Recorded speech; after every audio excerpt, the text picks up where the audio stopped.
And of course, the federal government of Nigeria has announced that it will commence dry season cultivation of wheat on over 70,000 hectares of land starting from November. The Minister of Agriculture and Food Security, Abubakar Yari, disclosed that an expected yield of 875,000 metric tons would be derived from the dry season wheat farming, which would be stored in the country's food reserves. Now, the announcement was made during a briefing in Abuja that focused on the way forward for agriculture in Nigeria. Joining me on the news is Adeni Sholabumi, a founder, Go Green Impact Africa Initiative, to discuss this. Thank you so much for your time.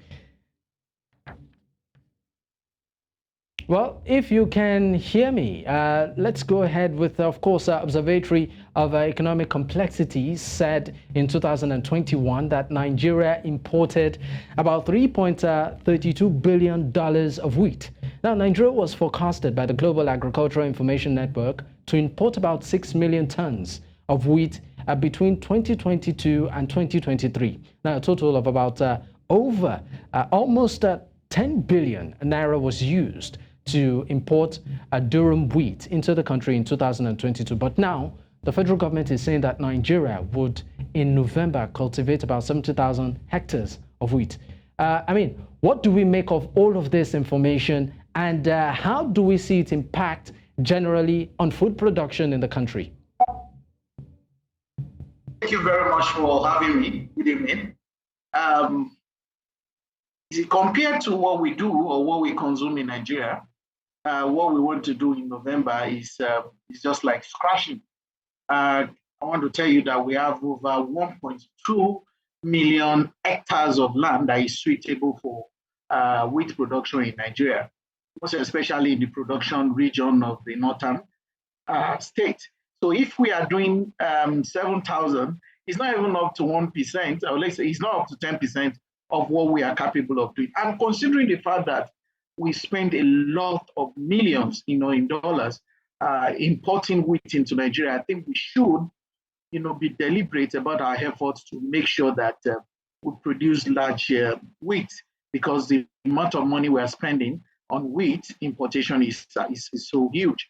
And we have the capacity to some extent to really play at 10% or probably 20% of our consumption. It's so unfortunate that the rate at which we consume wheat in Nigeria is at alarming rate, and it's increasing. In 2023, we've spent a lot, far more than what we did in 2022. So 7,000 or 7,000 is good, but we need to be ready to go as high as 20 to 30% of our available, land that is suitable for wheat. And that's when we can begin to say, yes, we are doing something in the area of wheat production. All right. Now, from what we can get from what you're saying is that we need to upskill. But let's also talk about the quality of the produce itself. It said that Ukraine has one of the best, if not the best in the world. Now, why is this? Would one say, is it as a result of the weather, the quality of soil, or maybe the process of cultivation? And how can Nigeria improve the quality of the wheat being produced to a competitive scale or competitive output? Okay, thank you very much. When you talk about the quality, it depends on the variety and the condition at which where you are going. But the good news is that this can also grow in any temperamental area which Nigeria falls into. And we have 13 states that can produce good quality wheat in Nigeria, 13 northern states. And we have new frontiers too in the southern region that are also trying to come into wheat production. State like Kwara, state like Kogi, state like Oyo, and the rest, they're also coming into the production. Now, when you talk about the quality, we are not talking about exporting yet. We are talking about self-sustaining, sustaining the volume of what we consume.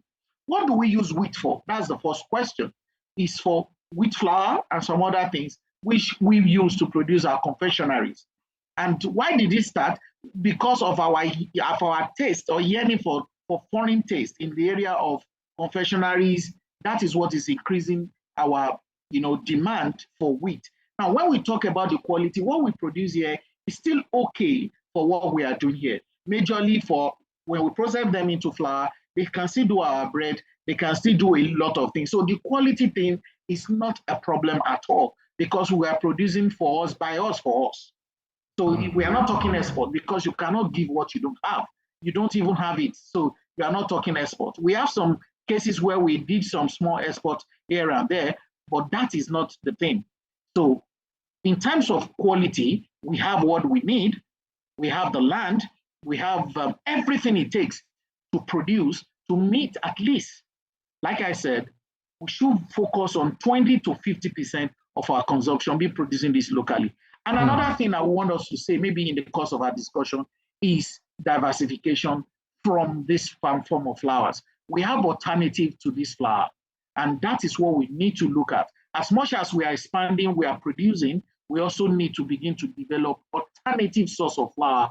You know, that is the only way that we can really play and help our economy. All right, quickly in 30 seconds, I want to stay on that. Alternative forms of flour. You talked about diversification. What other areas are there, quickly? Yeah, the first one is cassava flour. We are the highest producer of cassava in the world. And the beautiful thing is that cassava flour is even gluten-free. So it means that in terms of the benefit, health benefit, is better than that of wheat. Another is plantain flour. For example, when the issue of the Ukraine-Russia started, country like Uganda, they move into plantain flour, which they call matoke. They started working on it seriously, and today the importation is reducing. The same thing with Ethiopia. So a lot of people are diversifying from their deliberate, it's a deliberate action for you to keep bringing wheat into your country. You need to stop it. If you cannot stop, find alternative to mitigate it, because it's not going to help anybody if we have another problem in another region far away from us and it's affecting us in our country. We have cassava, we have plantain flour, we have a lot of alternative, but cassava is number one because we have it in large quantity. All right. Because we are the highest. All right, thank you so much, Adeni Isholabunmi, for your time. Thanks for having me.